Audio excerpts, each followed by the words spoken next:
Chris, what is our second main topic? Topic 2 is from the antagonistic Anonymous. Hey, John, just like you, I had little to no interest in watching Amazon's Jack Reacher. However, after hearing some of your show's viewers, I checked it out, and I have to say, I thoroughly enjoyed the series overall. And it looks viewers around the globe were fond of it, as Deadline reports that the show was renewed for a season 2, and Amazon stated that the show ranked in its top 5 most watched series ever in the US, and globally over a 24-hour period. What's your view of season 1, and are you looking forward to next season? Thanks, and having an amazing day. Yeah, listen, I will tell you what, you're not wrong. When I saw that they were coming with Reacher, first of all, you got to understand, the first Tom Cruise Jack Reacher movie, I really like. Yep. I don't care what anybody else says. Like, he's not as tall he's supposed to be. I don't give a shit. I don't watch a movie to see how close it sticks to the book. I watch a movie to see if it's a good movie. And I thought that first Jack Reacher movie was really entertaining. The mystery was good. The way they unfolded it all. And Tom Cruise, I bought as a badass in the movie. I thought they did a very, very good job on it.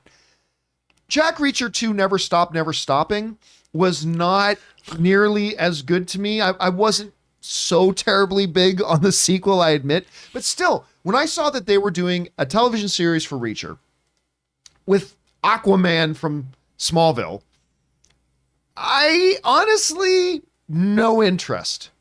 And then, much like Harley Quinn, we started hearing from people saying, John, I really think you should check out Jack Reacher. I really think you should check out Jack Reacher. And then Robert Meyer Burnett said, I watched the series. I really think you should watch it. So I'm like, all right. Sat down, popped in an episode of Jack Reacher. I'm like, you know what? It's pretty good. I watched the second episode, and after the second episode, I was hooked. Now, I'm not going to sit here and pretend that I think Alan Ritchson is the world's greatest actor. I mean, he played it pretty monotone, which is the way the character should be played.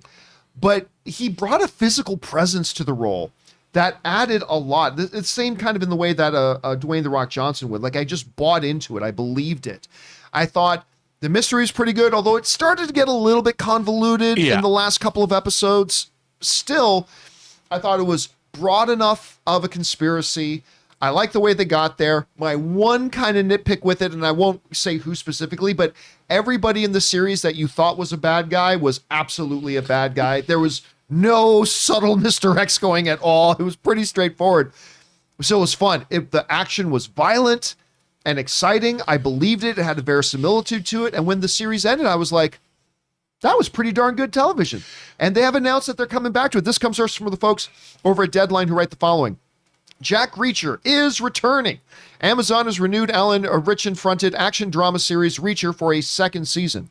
The fast turnaround renewal comes 3 days after the streamer launched the Lee Child adaptation. Amazon said that Reacher ranked in its top 5 most watched series ever in the US and globally over a 24-hour period, though it's worth noting that all 8 episodes of the series launched at once, not something that Amazon generally does. The company added that it also was among its highest rated original series, with subscribers giving it an average rating of 4.7 out of 5. Now, of course, the drawback from them dropping it all, well, the advantage of dropping it all at once is people can binge and build up those view hours. The drawback, as we found out in that Variety study, is that in 2.5 weeks, no one's going to be talking about Reacher anymore. So it's going to disappear. But still, I'm very happy to see it got renewed because this is a series that very easily could have come and gone very fast. Nobody could have paid attention to it. I wasn't going to be paying attention to it, and I'm glad I did. So I'm really grateful to our viewers who turned me on to it. So there we go. Rob, you're one of the guys who got me really turned on to this show. What did you think about the series overall, and how do you feel about it getting renewed for season 2? Well, I'm a fan of Lee Child's Reacher books, just like I love James Lee Burke's Dave Robichaux books or Andrew Vox's Burke novels.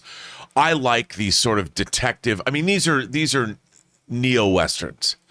You know, stranger walks into a small town, a corrupt town, and sets things straight with a great cast of secondary characters. And it was an adaptation of the very first Reacher novel. They brought in characters from other books in the series, like his friend. And I just thought, while it's not genius, John, it's not like Breaking Bad levels of genius, but it's just really, really solid entertainment. You know, it's like the movie Silverado.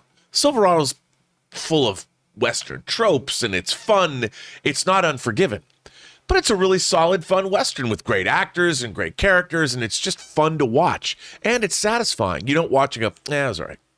This was just a really entertaining show, a great adaptation of the books.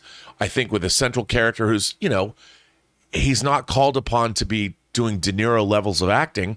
And I think he's the perfect character actor. He's the perfect actor to play that character.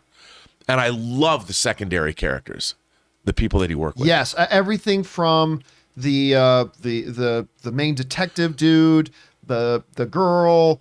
I mean, again, the villains to me were like, well, that's a villain, and that's a villain, and that's a villain immediately. No mystery to it. But still, those supporting characters, like that trio, really did work for me a lot. I love the police captain. I thought he was great in this. Yeah, he was. Finley, I think was the character's name. Finley and Roscoe. Yeah. And it was just, I mean, you're watching it and it was just satisfying entertainment. Not every entertainment has to be the best thing you've ever seen, but this was something that was really satisfying, really diverting, really fulfilling.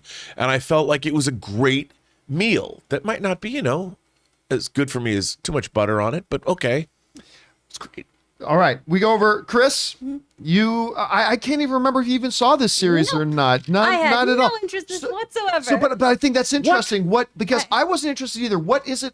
How did this show, or why did this show for you, who wasn't interested like I wasn't? What was it about this and how it looked that just didn't click with you and didn't raise any interest for you to see it? I mean, honestly, there's just so many things to watch that I was just like, I don't know if it's gonna do it for me. Aquaman, you're fine.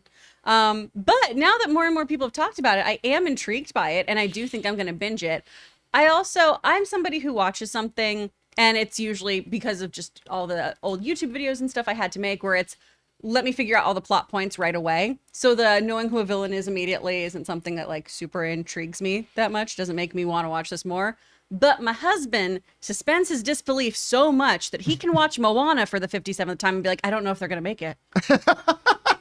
So I'm really excited to binge watch this with him.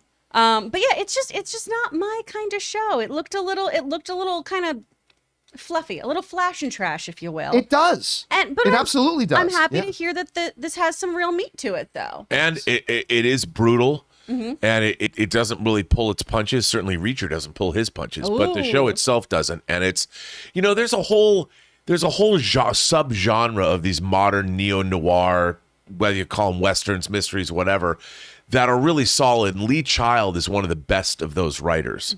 So this is a series of books. I could watch this. I hope they adapt every one of them. So here's the thing, though. I mean, in the show, Jack Reacher's supposed to be huge. Alan Richardson is a monster. Yeah. An absolute monster. Now, he doesn't quite have the overall bulk and pure size as, say, John Cena, but he has the better physique. Like when in those scenes, whether he's in the shower or just, in a thrift store changing shirts or whatever, like you look at that and you go, dear freaking heavens. Yeah. Like this guy just wakes up in the morning, eats barley, and lifts weights. Like that's all he does. It's funny that you say that, because I was watching this morning, somebody did, I don't know if it was Screen Rant or somebody did an interview with him before the series dropped. And he talks about how he'd gone and tested and auditioned. And he said, well, when I found out the news, I was in my cabin.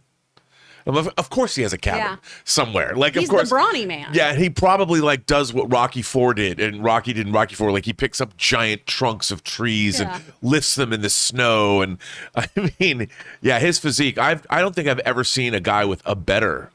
I mean, he was a cross between 300 and Brad Pitt in Fight Club. and John Cena. And John Cena. He's huge. I mean, huge, but ripped. All right, guys, question is for you. Have you been watching Reacher? If so, what did you think about it? If not, what kept you away from watching it? And how do you feel about it getting renewed for a second season? I am personally very, very excited about it. Whatever you guys are thinking about that, jump on down to the comments section below and leave your thoughts there.